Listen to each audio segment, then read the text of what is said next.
This episode is proudly sponsored by Clear for Men, a skincare brand that was created in 2021 that's sole focus is to take 5 out of your busy day-to-day life and have the reset you need. Visit clearformen.co.uk to say hello Daily Mind, goodbye Daily Grind. Right. Don't worry about it. It's all good, man. Don't worry about it. I won't. Right. We'll keep this in. We will.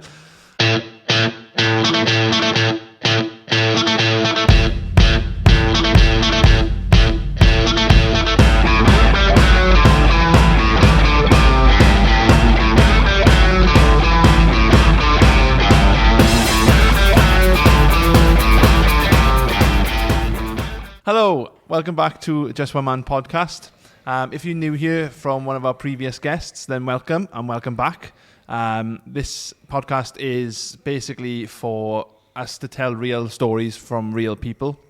And our guest today is quite a real person. He's got his own skincare brand, and it's all centered around mental health. What's his name? I don't know. I'm only joking. What's your name, man? Oh, okay. Yeah, we got Louis Watkins with us. Welcome. Thank you for having me. Appreciate it. Thank you so much. Are you done now? Yeah, I'm done. I'm done. I've done an intro. It's fine. You've done it. Intro's the hardest for bit. the people who've actually said about the feedback about it, it's going to be waffling. So It's gonna be waffling. You just got to deal with it. No. Sorry. No, cheers for joining us again. If you're joining us again, and hello if it's the first time. Yes. We'll break you in nice and slowly. So, Louis, starting off then, you own a skincare brand. Mm-hmm. That skincare brand is Clear for Men. Yes. It's a bit of a unique one. Yes. In that it's specifically targeted are kind of males who either have mental health issues or maybe have undiagnosed mental health issues, and it's to kind of raise awareness of mental health. Have I got that right? Well, all men really, and all men, and reminding men to practice self-care and take 5 really. That's Yeah, and that's the kind of the tagline. Yeah. I Take suppose 5. is take 5. Yeah.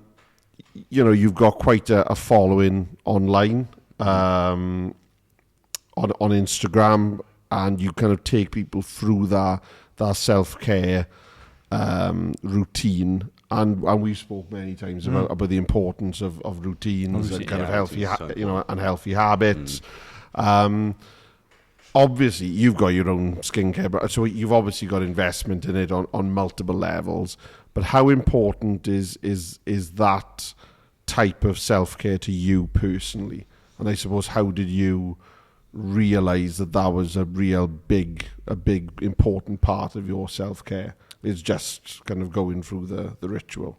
Just skincare itself, or self-care as a whole? Well, kind of skincare predominantly, because I find, because it's not something that you hear a lot of men talk about, and I use that obviously because But no, like it's like when we say self-care. Yeah. Self-care could be anything. Anything. It's like gym, like we had the last couple of episodes. Is gym or your passions, but skincare as a routine in the morning, in the night, whatever. Yeah. And like you said, if it's focused about with men, it's brilliant. Yeah. But because I only know 2 people that own their own skincare brand as a man. I know. 4 men, and that's him and The Rock. Yeah. It's literally you and The Rock, and that's not bad company to be in. I was gonna say yeah. Just gotta wait for Papa to eat.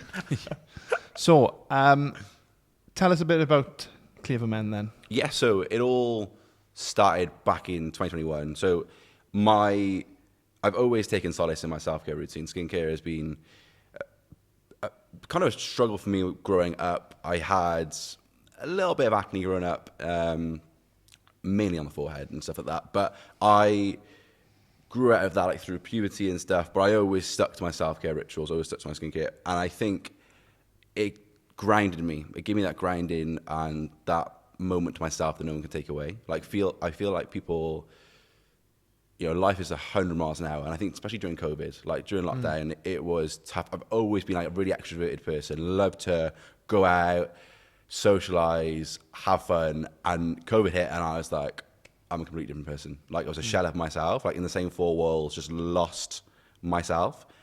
But my self-care and my routine and my skincare was like the things that grounded me. And the skincare element, no one could take that away from me, because it was my time for me. And also, when I looked good, practiced self-care, looked after myself, I felt good in myself, and it gave me that sense of confidence that I needed.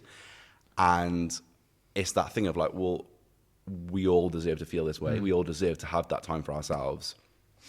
And I wanted to build a community that did that, but not just provide men with a reason to practice self-care, but also give them that reminder to take 5 and spark conversations through social media, and almost be an advocate for people to be like, yeah, we're not alone in this kind of thing. So that's where like the idea stemmed from in 2021, and then built it in 2022. Well, launched in August 2022, and then here we are today, 2 years in, I think, just over 2 years. Yeah, I think it is. I think, Yeah, yeah. 2.5, What almost year 2.5. is it? 2025. Yeah. I keep signing things as 2024. Yeah, I think it's interesting. I think it's interesting what you say as well about COVID and the fact that it was a really busy time, because it was that dichotomy of the world shutting down and pause, Yeah. this giant Yeah. pause button being hit. But yet, I think for people who did kind of have poor mental health experiences during that time period, it was an extremely busy time mentally, because you didn't have those usual distractions. No. You were left alone with you and your mind for Yeah. X amount of hours per day, minus your hour exercise within 5 miles. Okay. And I think it's interesting that, that you've got such a, I say niche, but it's not niche, because it's something that a lot of people kind of do in their own, to varying degrees, kind of have their own kind of self-care ritual, whether it's getting up and doing your hair a certain way, or brushing your teeth every morning, or making sure you shower every day. It's all classed. But I think the fact that you kind of have that allocated time and space, I think is quite interesting, because it does allow you to have that kind of time with yourself, I suppose, and you're doing something that benefits you. I think it's really cool. Yeah, definitely. And thank you.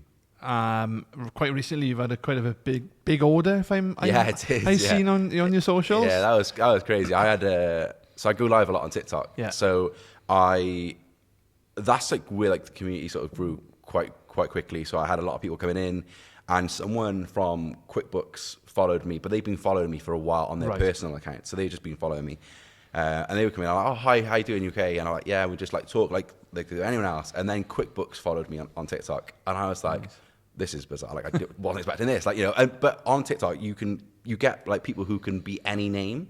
So I just thought it was like some random person that just like, oh, it's QuickBooks. And then I clicked on that. I was like, oh no, it's the real QuickBooks. I was like, this is bizarre. I was like, this is the real QuickBooks. And then they messaged me and was like, oh yeah, we want to film some content with you in London. Do you want to come down? And I was like, oh yeah, let's do it. I didn't know anything. I was like, I only got about 40 minutes. I was like, because I've got an event tonight. I was like, so I've got to go. Yeah, it's fine, no worries.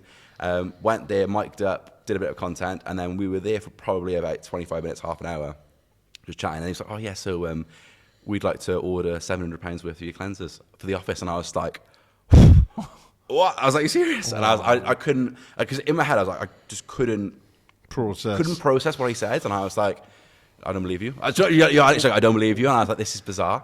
And I was like, oh my God. And it wasn't until I actually left and got home, and I was like, oh my goodness, that's actually just happened. That's bizarre. So it was a crazy really situation. Cool. Yeah, it was. But it was one of those things, and he was like, we love what you're doing. We love the message. And I think because he could see everything that we're trying to do, and like what I'm trying to do on live streams, it's not just about selling a product. It's literally like, you've got people in a live stream that's actually building connections with people. And that's what I've noticed a lot as well, is you've got people from like I have a woman, for example, she tunes in from Norway because she always says about her brother's like mental health and stuff. And she always likes and comments on my content, and she shares it with her brother, and like everyone joins, and like she talks with the people in the community. And it's insane how like me going live has actually built that community together. And then and then opportunities like that happen. It's just like, It's crazy. Yeah. It is crazy. Yeah. It really is. I want to kind of deep dive into the take 5, Yes. if I can. Yeah, of course. Because if somebody's watching and they have a busy day-to-day life, busy lifestyle, and they go, I haven't got 5 minutes to wash my face. How can you kind of describe how that 5 minutes of your own time, even though you must have the busiest day in the world, maybe, a president or somebody or just somebody that hasn't got a job, for instance. Yeah. How does it all link up into one? I think for example, there are often times where I will work and I'm just like, I'm not taking my own advice, and that can be that's like, because I'll be working so much, and then I'll just be like, I need to take 5 for myself, like, and then I've realized too late, I'm like borderline burnout now. So there are times where I've filmed content that is me practicing self-care, and that in itself is just self-care. I'm working, but and the difference, like, do my skincare, but also like started using things like a hair growth serum and all these different things, and but that motions on it, like, it's literally allowing all I'm thinking about at that moment is looking at myself, and that's all I'm doing. And like, you're literally sending those messages to your brain to literally relax. Like there's science behind it is insane. But like, I feel as though the second you do it, it's like, okay, it's almost like, for me, whenever I go out for a walk first thing in the morning, that's my time. Like, no one can take that time away from me. But like I said, not everyone has so much time in the day to do all these different things. But that 2 or 3 minutes a day in the evening, like, is genuinely a game changer for myself. And like, I think a lot of men say, I haven't got time to do that, or like, almost like they don't know where to start as well, because I think there's definitely a stigma attached to it with self-care, 100%. So it's like breaking the barriers between the self-care and the mental health aspect. But I find it is literally like so important, I think, personally, to have that time for yourself. It's 2 minutes, like, it's the same as if you're waiting for the kettle to boil. Do you know what I mean? Like, yeah. And I think it is interesting that we're at the point now where there is still stigma attached. I 100% agree, but I think it's more socially acceptable because I think the world has changed. Yeah. Like, I remember, being younger and first seeing Gavin Henson. Well, yeah, that's right. And thinking, well, rugby players don't look like that. He got a fake tan, he shaves. He comes out, his hair's done when he comes on the ring. His head is, like, why has he done his hair? He's going to play rugby for 80 minutes. Yeah. Whereas it was all part of an image and a self-care for himself. And now you see other boys, other girls who are on social media or just going out for a drink on a Saturday or going for and it's all about how they look, because how they look, if they as you said, if they feel they look good, they probably feel good. But and obviously that that 5 minutes, that is a non-negotiable, isn't it? Let's be frank, that is a non-negotiable. It doesn't matter kind of how busy your day is, or what you've got packed in. You even if you've got to get up 5 minutes earlier than you should be, or you want to be, you do it because if I do this 5 minutes, the rest of my day will flow a bit easier. And I've been through peaks and troughs of that. We probably all have, where you think this, and it's normally like gym related, isn't it? Where you think, I can go to the gym, but I can go in the morning. Yeah. So I either wake up an hour and a half earlier than I should, so I can get up, get myself ready, go, come home, or I stay in bed. But the thing is, that's what I'm literally going through that today, this morning. I start to work 6:30. Takes me half an hour to get to work from Merthyr. So if I want a solid 45 minutes in the gym, then, exercise and go into the shower, getting dressed, 45 minutes. But do you think I can get up? No. I can't. It's hard, isn't it? And Yeah. you know, well, I had it last week. You know, I went to bed on Sunday. I had 3 alarms set, and I was I'm going. I need, I'm paying this gym membership, and I'm just not going. Yeah. And Luke Griffiths, who was a previous guest, kind of guilted me. It's all right for him. He's out in Dubai, getting his shirt off, doing upside down bloody handstands against a wall in some gym in Dubai at the moment. But I just couldn't shift myself. I didn't have the drive. I didn't have the motivation, the willpower to think, no, I got to do it for my. Even though I knew, and I think that's where the guilt for the rest of the day came from, because I was sat there thinking, I feel sluggish, or I feel that, and I knew if I had got my arse out of bed in the morning, I wouldn't have felt like that at 10, 11, 12 o'clock. But I think if you have the mindset in your head going, right, I've got to get up. You can't get out of bed, but you think, I got to go to the gym. But first, I've got to have my 5 minutes in the bathroom and just prepping yourself for the day, really, I suppose. Because I find that, and I see a lot of content of this. It's so accurate. Like, the first thing that I do when I wake up is if I talk to myself negatively straight away, you're almost in for a bad day. You're in for a bad day. I guess from the get-go. And the amount of times I've done that where I'm like, no, I can't get out today. I can't get out of bed today. I'm not going to go to the gym. I'm not going to go for a run. Like, you feel guilty. You feel, and I'm like, why do I feel guilty? Why am I doing this to myself? Like, it's the demons literally just going, you didn't do this today. Today has not been a good day. And I'm like, why? Yeah, Like, and there's nothing worse than when you think, I'll go on my phone to distract myself. Yeah. Oh, they went to the gym this morning. Yeah. I didn't. Yeah. I'm sat here with my Gregs. Yeah, that's it. And they are sat there with their ski egg bowl. Yeah, exactly. And the little photo they watch showing their new PB. Yeah, exactly. Like minus 30-minute 5K. That's how quick they are. You know what I mean? Yeah. But I think that's the thing as well. Like, because I do something very. So if I'm scrolling through social and I see people and they're doing other things and they hit really big milestones in business or in whatever aspect of life, I then think, right, I'm not doing enough. And I'm constantly thinking of the next bit. And I'm like, why am I doing that? Yeah. Like, I'm not appreciating the now. And but then is that a motivator for you? In what respects? In terms of, well, I need to do more to get to that level, or because it's like, for me, I'll be honest, I'm a defeatist. So I'd be like, oh well, I need to give it a go. I find that if anything, if I don't see it, I focus on myself.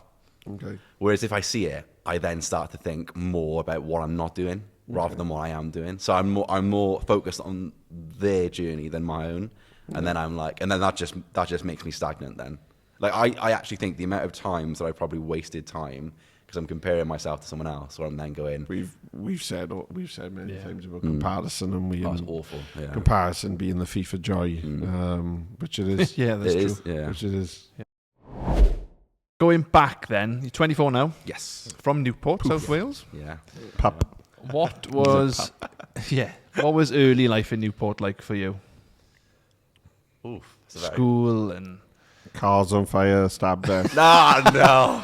Come at me. Come at me, Not Newport. that Come at me, Newport. I'm a Murphy boy. you regret that? I probably will. See all our Newport followers, and I would just drop off. All 6 of them.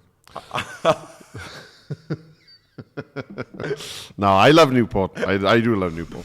I think, I don't know. So I went to do you know Newport, like in terms of like schools? Do you know, like, so I went to Dufferin. I know of I Dufferin. know of it. Yes. Yeah. So I went to Dufferin, and then when I got to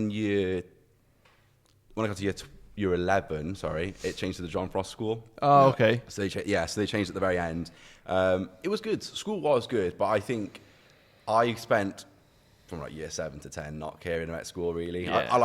I enjoyed the fun aspect of school, like, like mucking about with mates or whatever. Yeah. But I didn't really actually care about school or like exams and stuff until I think I got to like year 11, and I was a bit like, well, I probably should put my head down a little bit. Because I remember one of my mates coming out of a history lesson, and they were like, we had 4 or 5 weeks before my actual GCSEs, the math, and I was like, And he asked me a question. I was like, oh, I do not know. I was one of the most basic questions, and he was like, you should know that now. And I was like, oh, okay, I probably should start revising now. And I was like, okay. So and I just started taking school a bit serious. But I think when I got to sixth form, I stressed myself out so much. Like I was just run myself into the ground trying to be this like perfectionist A-level student who wanted to go to uni, but I didn't actually know what I wanted to do. Like, I'll be honest, I was like, what am I doing? Like, I picked four subjects. So I did maths, I did biology, Welsh baccalaureate, which is compulsory anyway, and then history. I got an E in biology, I think I did. AS, it was terrible. I think it was an E. It might have even been a U. I'm not going to lie to you. I got a D. This is AS level. So I got a D in history, and then a D in maths, or E in maths, and then when I got to the final year, sixth form, I left with A, C, D. I was like, okay, I'm pretty happy with that. Nice. Like, you know, that's a glow up. That is a glow up. That's what That that is a glow is. up. Yeah. I'm 35 years of age with a university degree, and I'm still more proud that I've got a C in maths than any other thing I've academically done ever. So that's a real glow up. We won't go into mine. It's hard because I find that like when I came to like actually with sixth form, like I didn't actually know what I wanted to do. Like I didn't know if I wanted to go to uni or not. I don't think anyone does. Yeah, I kept looking at it, but I used to go in every day. So have you had a look at you, Cassie? And I was like, don't know what I want to do. I'm gonna be completely transparent with you. And then like this idea like apprenticeship came up, and I was like, okay, you know. And then I said to school, I was like, oh yeah, I'm looking to do an apprenticeship. But like they didn't really have a path for that. It was like uni or so I then just went to become did an apprenticeship. Was there for 5 years. I literally got made redundant in December. Bizarre. No. Yeah, Okay, bizarre. But I see it as a door closed for a reason. Yeah. Apprenticeship in what then? So it's like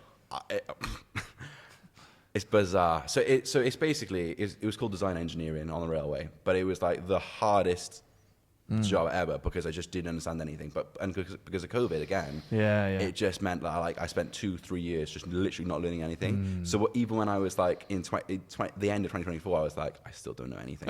I was like, what a waste of time. So we won't go on any trains. So no, I'm going to say, so if you wonder why transport for Wales, yeah. fact.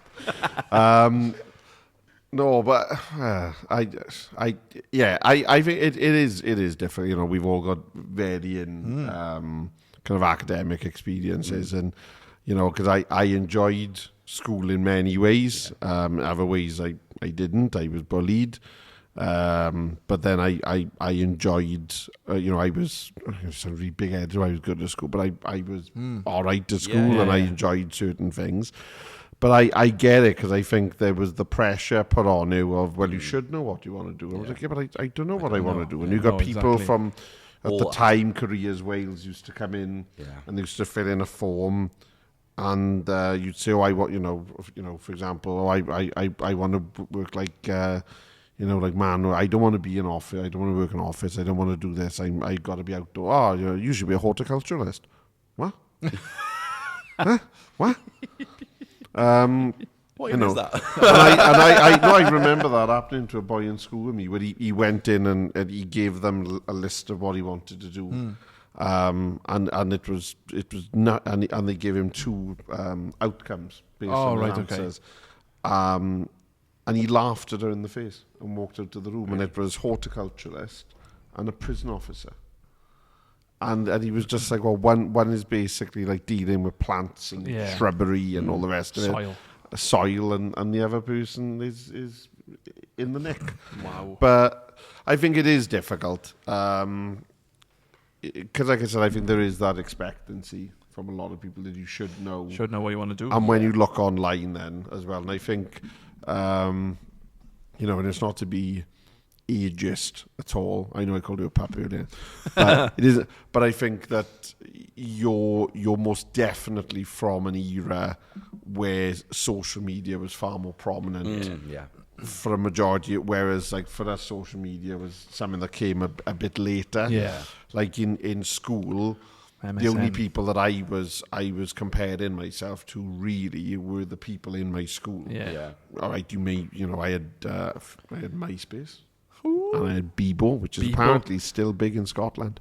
Is it? But apparently so. But I had this great, I had a great Bebo background with a photo of Dot Cotton from EastEnders, and it just said, "Dot Cotton, get your rat out." And I'd always remember that, my Bebo background. But anyway, I digress. This is the waffle. This is the waffle. But yeah, like that's what I had to, if I wanted to compare, I was comparing against the other boys in my class or people a year or two older or a year or two younger. Whereas now, people are compared into influencers on Instagram and TikTok and YouTube personalities, and it's a lot more, and I think now that there's certain pathways which weren't, like they were, it wasn't viable, and I'm not going down the OnlyFans route before people start caring. I can feel them getting jittery. I'm not going down the OnlyFans route, which is a perfectly acceptable way to earn an income. Absolutely. What I mean is, now people are actively thinking, do you know what? I'm good looking enough. I'd probably be alright on telly. I can go on Love Island, or I can go on a reality TV show, and that's how I'll be famous. That's how I'll make my money, rather than I'm gonna learn a trade, or I'm gonna do this, I'm gonna do that. And there's nothing against the people who are on Love Island, most of which come from full-time work and jobs, and some very successful. But I think my problem with reality TV is that it can influence the younger people who don't work into thinking, well, that's how I can earn money. It can also be really detrimental as well, because I think you hear so many stories from people who go in Love Island, for example, and how how it's played and how it's panned out and how it's scripted, and they come out and they're like, some people will come out and say like they really messed with my head, and that's really hard then as well, because like you watch one thing one day, and then it's like it's a complete. You see the actual truth behind what someone else has said, and it's like that's you don't know what you watch anymore. Do you know what I mean? No, It's exactly. scary. So, what was outside of school then? What did you get up to around after school? Is there any sort of? Oh, we're not going to get cancelled, no, we. No. What was that like? To be honest with you, it's quite strange actually, because I feel like I was very much like. I always loved going out, but I never went out a lot when I was younger. I did, but I didn't. There was a lot of my mates who were like, "Oh, let's go out every single day," and I was like, "Guys, it's raining." I was like, "No, I'm not going out tonight." I just want to go home. I'm so tired. But a lot of it was very chilled, to be honest with you. Yeah? Football was a huge thing for me. Oh, okay. Football's always been a huge thing for me. And the gym is again. And so when I got to I think when I was in year 10, me and my brother introduced me to the gym. He's like, "Come with me, we'll go together." And that was actually quite nice, because it was like the beginning of doing your brothers, you hate each other, but then you then form a friendship, and then it's like unbreakable. Yeah. It's like that's what happened with us. And so I found it was quite nice then, because we got close then through the gym and stuff. So the gym, football. Yeah, that's it really. Yeah. I know. Yeah. Sounds quite boring really, but that's pretty much it really. I used to go out a little bit when I was 18, 19. Used to go out for a little bit as well. Yeah. But yeah, that's it really. What Jordan's really asking you is, did you used to go to meets in cars? Because Jordan was a petrol head. That's not what I meant. Cut it. But you were a proper petrol head. Just to put people in mind that he doesn't still go to McDonald's car park. No. And do what do you call them? Donuts. Donuts? No, I just eat lots of donuts instead. Snap. So when I first met you, we were in Soulmate in Yes. for the run. So are you still into your running sort of era? Are you still doing it? Or? Oh, yeah, actually, yeah. Oh my god. So since you saw me, because when was that? Oh god, that was in May, wasn't it? Last year. It was hammering down. I'll never forget that day. It was. It was pissed off. It was awful. I got in touch with Andy's Man Club, so I was looking to do some work with them. That's right. And they got in touch with me, and they're like, "Oh, we'll schedule a call." And they managed to get me a ticket to fundraise for them to do the Great North. Nice. So did the Great North. Then the following month did the Cardiff Half for Mind, and then in November I did the Butte Park Half for November. Oh yeah, okay. So All in 3 months. all in 3 months. It's What did you do? Went to Fuck Turkey. all, that's what he did. Went to Turkey and put my feet Went there. to Turkey and got Fat. And, you didn't get fat. You just enjoyed. You gotta be done. enjoyed all inclusive, didn't you? Yes, man? I It's got to did. be done, mate. I just spat on the table. It's Murphy by sea. Anyway, but that is incredible Thank to you, do. yeah. You know, to do that in 3 months. Jordan has signed up to a half marathon. Oh, nice. In October. Cardiff Cardiff Half. I'm doing it as well. You? Yeah, I'll be there. Oh, if you see me on the side of the road, pick me up. I'm gonna say if you pass someone on the floor that looks like Jordan, probably is him. I say that I'm very jealous because I couldn't do it. It's very hard, yeah. I built myself up in lockdown to run 5k regular, and then I was doing the 10k every week, and I ran. I didn't even run. I got a cheek saying I ran. I moved with some degree of speed. Back at a 5k back with Luke Griffiths. That's right. I in went Cowbridge. down for a social 5k and a cold water dip in Cowbridge at Revive with Luke Griffiths, and they just left me in the end. It was. They're a lovely bunch of people, but I couldn't blame them because I was so unfit. I hadn't run in nearly 2.5 years, and I was never a runner to start with. Yeah, no, that's true. But I think it's incredible, you know. And But It's hard, isn't it? and it's one thing to run because you enjoy it or because it's good for you physically or mentally. It's another when you're doing it for fundraising, Yeah. and you know. And I know that you're like at the moment you're in the middle of fundraising. Yeah. And how many days you on at the moment? You know what I mean in terms of the vlog. Yeah. Yeah, so that's the whole year. That's the whole. Okay, right, yeah. okay. Which is I thought of the idea on the 15th of January, which in my head I'm thinking I should have thought of this on New Year's Eve or something to start on day 1, but I'm on day 20 now, I think. So yeah, day 20. So it's trying to raise £10,000 this year for mental health charities. Nice. So for January I want to raise. So every sale this month, 10% goes to Mind, and then I'll pick a new charity there next month and do Nice. it that way, which would be it's quite a nice way to like spread it out across different charities, like big and small, and do campaigns then in like Mental Health Awareness Week and International Mental Health Week, like all these different campaigns. Yeah.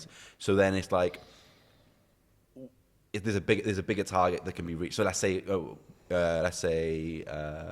trying to think of a Mental Health Awareness Week. Let's give that one for example. Let's say we can try. Our target might be £2,500 to raise. Yeah. We might do I might try and do various things. So increase donations in the in sales, but also like do little fundraisers, like like maybe I'll set up a GoFundMe or whatever, and it might be doing more running. I don't know. It might be anything really, but or going live, because you can go live on TikTok and get gifts, and people can. That's it. So again, all that money goes to donated as well. So trying to raise 10,000, which is hard. It's very difficult. But I think if you have when you got the goal, like you say, when you got a goal and you got like, because I found the same thing with the half marathons. It's hard, but when you got a goal to try and achieve. Well, that's what me and my brother-in-law, who was doing it for his charities, then it's because we've got a goal now. It is because when you're trying to train and you're doing running, and you're not. It's hard when there's no end goal. It's kind of like it's like, I don't know, not a vicious circle then, but it's what am I going to gain? Yeah. Where's the end kind of thing? I think it's an accountability thing as well, because I think the minute that you tell even one person, I'm going to do that, they remember. And then it's like, oh, you're still running, and you're like, yeah, exactly. Yeah. But no, the reason why, is obviously I'm doing it for the Wales Air Ambulance, because they helped save my wife's life in 2021. So I wanted to raise money for them. I've always wanted to do it, but I've never I've always wanted to do it, but I've never committed into doing something for them. Yeah. So and I wanted to get out of my comfort zone. So like last year, my comfort zone getting out of from January was doing this. Yeah. From January 2024, it was getting in front of a camera, talking, doing this. I've achieved that, I think, just about. Yeah. Of course you have, yeah. Of course you have. So next year, I was like, what can I do? And he said, are you going to do the Cardiff Half for me? I'm like, Yeah, go on. It's in October. Yeah. I've got 10 months. Yeah. So yeah, and I think running is I've done, like I said, I've done it before with Soulmate, and that it does wonders for the mental health. Yeah, If you go out and set a target of 5K, don't worry about the time. No, yeah. It's just you're getting out and doing something. I always used to say, I think I've told you before, I never run for time. No. When I was running, I never run for time. I run to literally live, to survive till the next one. I never ran for time because I was just like, you know what, I'm not a small guy. I'm not the fittest of people. I was doing it to try and better myself, and I thought I'd be honest, because that was the first thing people were saying. When I said, I was doing couch to 5K, what's your time? Yeah. It would be 34, 35, 36 minutes, maybe 42 minutes one day if I need to take a break. Yeah. Oh, all right, I'm sub 28. Yeah. Okay, that's great for you. Yeah. Awesome. And I think I noticed that literally last week, where I was thinking, oh my God, I've started back running again, and for some reason I thought, oh, I've stopped running. When did I stop? July last year, and I've started back now last week. I thought, I'll get to it, and I was thinking, I done bring back park running 25 minutes of 5K, and then I done 3K in the gym in 45 minutes. I'm like, and I was thinking when I'm driving, I'm like, don't worry about the frickin' time. This is where your ego is gone. You gotta Leave leave it at the door, and just focus on that end goal of getting through a half marathon, getting through a 5K in a session sort of thing. As long as you can hit it, then happy days. So I think that's the thing as well. Like, what I find is, like, nowadays it's like 5K has become nothing to run. Do you know what I mean? Like, everyone's like, and I'm like, 5K is still like 3 miles. It's like, it's still big. Hard. It's hard to do. Yeah. And like, don't get me wrong, like, it's amazing that people can do it in a good time, but like, I think as long as you do it, because I say the same thing to my mum. So my mum always says the same thing. She's like, but it takes me longer. I'm like, it doesn't matter. If you do it, it's just, as long as you're getting out there and doing it. It's just about like my best mate ran the London Marathon the day after my wedding. And he was beating himself up on one hand because he had a certain time, and then the other hand he's I done it. But I'm like, but you've done the London Marathon, and like you see these people, who, whether they're old age or whether they got a disability or whether they got a fucking fridge freezer strapped on to the their back, and it takes them out, and there's nobody else on that street watching them. But I'm thinking, whether you've taken 12 hours to finish, or 2 hours to it don't, because you can turn around and say, well, I got the medal. Look. I done it. I still did it. It didn't matter how long it took. So no, I think it's incredible. I think it's great. Yeah, but no, you're past kind of your achievements then. Like you said, your 3 half marathons. Yeah. And stuff in 3 months. But it's not only that. We asked you what your biggest achievements were, and we were kind of blown back to the fact that I've got them listed by you. Young Entrepreneur of the Year finalist, Best Wellbeing Product finalist, Regional UK Startup Awards winner in Health and Wellbeing, Inspiring Young Person Award.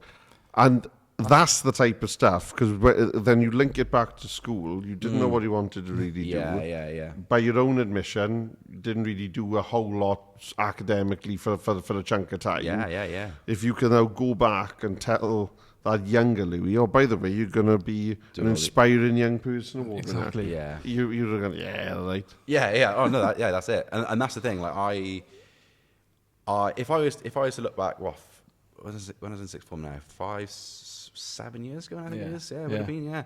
Like, the way it costs a long time. I'm sat there thinking, it's nearly 20 years. Absolutely soul destroying. But no, all that in the space of 2 years. Yeah, and that, I think. But again, I think that's the thing as well. Like, it is really, really, like, for myself. I think that is so good for what I've done. I think it's one of those things where I'm like, be proud of that. Like, be proud of what I've achieved now. Like, okay, there's more things you want to achieve in the future, and that's amazing. Yeah. But like, look at what you've got now, and look at what you've done. Look at the lives you've changed and stuff like that. Do you know what I mean? Like, it's all the 100%. small things, I think, Definitely. that add up. Definitely. Bucket list then. Yeah, but this is a hard one for me. I know this is hard. That last one, go and fuck yourself. We- I got no time for skydiving. I think if you want to do it to raise money, that's great. I'll give you money to do it. I'm not doing it. They threatened to do it for my stag, and I legit. But it started getting nasty. But I was just like, I'm not going to go. And they were like, oh, well, you know, and I was like, I will not go. And but we spent the money. I don't care. I'll give you the money back. Yeah, true. But yeah, travel the world, run a marathon, and then skydive in that order. Or do you want to travel the world whilst running a marathon and then celebrate by you jumping out of a plane? Well, yeah, good question. No, so I've actually got my first marathon booked this year. Nice. I'm doing Manchester in April, so I've got like 16, 17 weeks. I'm nervous, but I feel like I could do it. I feel like I could do it. Positive self-talk there. Yeah. So yeah, I got a marathon this year, and yeah, my dream's always been to travel the world. To be honest with you, Yeah. I did. I went to Australia back in sixth form. So like when I was like 2018, I went to celebrate New Year's over there. My nan and Bamp were over there, and they were like, oh, you know, come over. So all the family went, and I just thought I love it. Like I loved it. I loved it, and the idea of just like seeing new cultures and like experiencing life in other places was just like something I've always wanted to do. Yeah. Just like definitely like the main thing, because I've watched my nan and Bamp do it like my entire life. They like, oh yeah, we're going to New Delhi for 6 weeks, and I'm like, what? Like, you know, I mean, I was like, what? But they'd go and see every inch of it. Like they go see all of America. Really, they're spies. yeah, Really, they're they're like secret agents. It's like one of those secret agent TV shows where there's husband and wife. But where does the business sit in with that, traveling the world then? So is it something where you are comfortable with that, it can take over and you can kind of leave? Or is it kind of... Do you know what? So it's so crazy because some people ask that question. I think, to be honest, I don't think I'd ever want to leave. Like I think I'd always want to be a part of the business and have it. Like my vision is like having Clear for Men worldwide, but being someone who can be, and it's kind of like why I'm growing my personal brand more now, so I can try and do more talks and podcasts and all these sort of things worldwide, rather so that rather than just being UK based, it's like worldwide, and having Clear for Men everywhere, and that reminded to take 5 everywhere. Yes, so that's like sort of my vision, and like travel the world will actually. They're like so coincide with one another kind of thing. Do you know what I mean? So it's kind of like you're working, but you're traveling at the same time, and that's the kind of thing I see. Yeah. That's where I see it, which is quite nice. And it's good. You could link in that when we were talking about Love Island. Can you imagine having Clear for Men on Love Island? And you know, because I could very easily. I could see it very easily. And you know, and that the message they're saying, take 5, and all the guys and the ladies, but more, you know, they having a chat and just taking time, taking 5, and yeah, definitely, I can definitely see that. Yeah. So for those people who maybe aren't familiar with the brand, or indeed even for like skin, because I'd be honest with you, sometimes you go into like a Tesco or a Home Bar, wherever you go, Boots or whatever it'd be, and you see skincare. And there's different combinations of, and I feel like, what's the difference between that and that, and why does that feel like I'm rubbing rocks on my face compared to that, which is like I've only put that amount of cream and yet my face is now white. Like what? So in terms of your range at the moment, what does your range currently comprise of? One product at the moment. One product, which is your cleanser. The cleanser, Cleanser. And how did you kind of come up with, you know, because obviously I'd imagine you're very hands-on in wanting to develop it in terms of how it feels, how it applies, how it smells, how it looks, all the rest of it. Yeah. So how do you even get into that from, again, because in my head I'm sat there thinking, by your own and again, and I keep saying by your own admission, you're not the stereotypical business owner in that, I was really academic and I did this and I did and I did business degrees and all the rest, and I understood marketing, all. Yeah. So it's been very much a from the ground up thing. Yeah. How did we even? It's sort of like, it's a very good question. So in 2021, I gave myself a New Year's resolution, and it was very much like, I want to grow a community. So from my own mental health experience, that's where the community aspect was. So whatever I was going to do, I was like, I want to build community, and I want to make change. Basically, I was not to blow my own trumpet or anything, but I was head boy in school, right? So in my head I was like, I feel as though I could be influential. In my head I was like, I could be influential, and I was like, I want to try and do that, but I got to try and push myself out of the comfort zone. So I didn't really know what I was doing. I was literally searching on Google like private label skincare manufacturers, like and just emailing people and just be like, okay, come, and they'd be like, oh yeah, let's do it, and meeting after meeting after meeting after meeting after meeting, they'd be like, okay, what do you want? What's the scent? How do you want it to feel? How big do you want the bottles? Like all these different things. Like it was such hard work, but it was so fun. I won't lie to you. Like anyone looking to build a product is fun. It's really enjoyable. I bet. But it's like just marketing it can be challenging. But again, like everything's just, you just learn from the ground up. But I think it was just literally a case of like sending loads of emails and being like, and extensive research, like so much research into like. It's normally it's like they are my favourite episode because The Apprentice is starting back. It is, yeah. And they are my favourite because I'm sat there. And I think everyone is a marketing genius when they're sat in the house. Oh, good. And you're watching these, because a lot of the, it isn't like years ago, because the apprentice candidates years ago were all like budding business. Whereas now a lot of them are really established business. Wanting, when it's different now, because now they don't work for him. No, they now want to have an investment of him. Years and years ago, when you went on The Apprentice, it was to win a job with Alan Sugar. Yeah. And he would give you a year contract. Yeah. And he would basically train you for a year. Now, I've got a business and I'm coming to you to invest in the business. Right. But I always watch the marketing ones, and it's especially where they've got to make like a food or whatever. And I'm thinking like, why are you getting this so wrong? Yeah, but it always looks fun, the actual putting it together or whatever. Yeah. But then I'm thinking, I bet that's really difficult. It is. I remember a few years ago. So before I even thought of starting Clear for Money, I was in sixth form and I did it was called Young Enterprise program. Yeah, I remember going. Yeah, I don't. It was. Yeah, it was really big, wasn't it? You were in the car park somewhere. I didn't go to sixth form, so that's why. You were in the car park somewhere doing donuts. I remember being there, and it was probably about 7 or 8 of us, and you basically had to come up with an idea. And IKEA down in Cardiff, when you first walk in the little section before the stairs, you just had a little table. That was it, and people would walk in, so random people, and then the people there would have to judge you based off day to day, and it'd be like, oh yeah, you were the one that attracted the most people to your store or whatever it was. Yeah. And we came up with these T-shirts.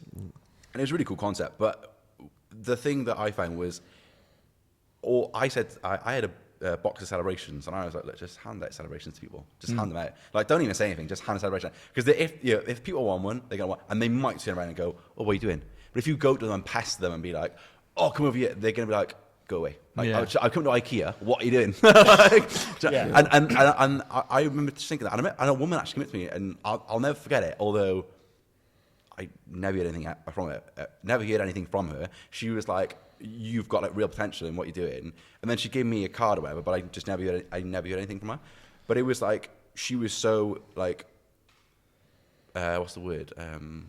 Impressed, I suppose. She was impressed by how we had managed to approach people, but in a aggressive way. Oh, okay. You know what I mean? Like, it was just like natural. Like, oh yeah, do you want chocolate? Yeah. Like, oh, thanks for that. What are you doing? And it was so like. Like marketing's hard. Like, it is difficult. Like I said, when we're on telly, it's like, that's easy, but it really isn't. Yeah, but then you probably didn't hear from her because you give her the bounty. Because you wouldn't have heard of me either, to be honest. One last question, then, before we kind of wrap up. Very quickly, if you, what's the best bit of advice you've had or you've been given? Oh, that's so hard. I feel like I've had loads. The one we've got here is let them. Let them. Yeah, that's the one I'm thinking of. Yeah. So I came across a theory. Mel Robbins is her name. So she came up it's called the let them theory. And I used to be so scared of posting content. So when I first started Clear for Men, in August 2022, I didn't post a piece of content or properly or show my face or anything until March 2023. So I spent such a long time worrying about what people thought, and even then it was just a voiceover. Like I didn't want to show my face or anything. Yeah. I was so scared about like what my boss at the time was going to think, my mates were going to think, people were going to laugh at me, and then I've realised as time's gone on, it's like if you let people judge you or let people laugh at you, like you actually take the power away from it. Like because what happens is then it's like I'll post content and I'll let the people judge me. But I know I'm going to help so many people. Yeah. So I'm like, let them. 100%. Absolutely. Do you know what I mean? So and that's helped me so much. Like it's helped me push myself out of my comfort zone. But and so many people say it, like it'll be cringe to some people, but when it works, it's like, it's like, you know what I mean? You can't beat it then. So nice. Yeah, no, that's really good. And it works for us. Well, yeah. Because we haven't got to like black you out like a crime watch, like a crime watch thing, and then it's just only your voice. Yeah, so it's great for us. This segment is voiced by an actor. Yeah. So where can people find you on socials? Louis, not real name. With that everything, not real name. So where can we find you? So I'm on TikTok and Instagram on @weareclear_. My website is clearformen.co.uk, and yeah, on my YouTube's Clear for Men as well. Yeah, so yeah. Brilliant. Check all that. We'll link all that in the description. And go and check him out. Go and buy some of his cleanser. £700 worth should be alright. Yeah. It is actually quite nice because you give me a sample bottle too, and it is a really, really nice product. I remember you saying. Yeah. I'm actually not just saying that. You actually. I was supposed to give it to you, but I just used all the three. So. Yeah, I know you did. Yeah. Anyway, but yeah, it's really, really good chatting to you. Thank you so much for coming up. Yes, it's been a pleasure. Appreciate it. And all the best for whatever comes next, whether that's surpassing £10,000, running five marathons in 5 months, 5 half marathons in 5 months, and a skydive. Well, if you can achieve all that in 2 years, your world's your oyster, I reckon. I appreciate it. Thank you so much. Appreciate that. So on that note, if you would like to subscribe to our YouTube, it is on there. Just click the red subscribe button and the little bell. Whoa, what are you on? But if you'd like to subscribe, just subscribe. Okay, fair enough. Just subscribe. Just click it. If you want to subscribe, hit the subscribe button. Follow us on all socials. Because to be honest, I'm going to start coming around people's houses. I know, because I know where you live. Most of you. I'm sure we can get some analytics. Oh, yeah. Even if you are in like Latvia or something. Well, I'll get him to skydive with a Latvia and you run to your house. But no, thanks so much for watching and listening, and we will see you guys in the next episode. Take care. See you soon. Bye. Ta-da.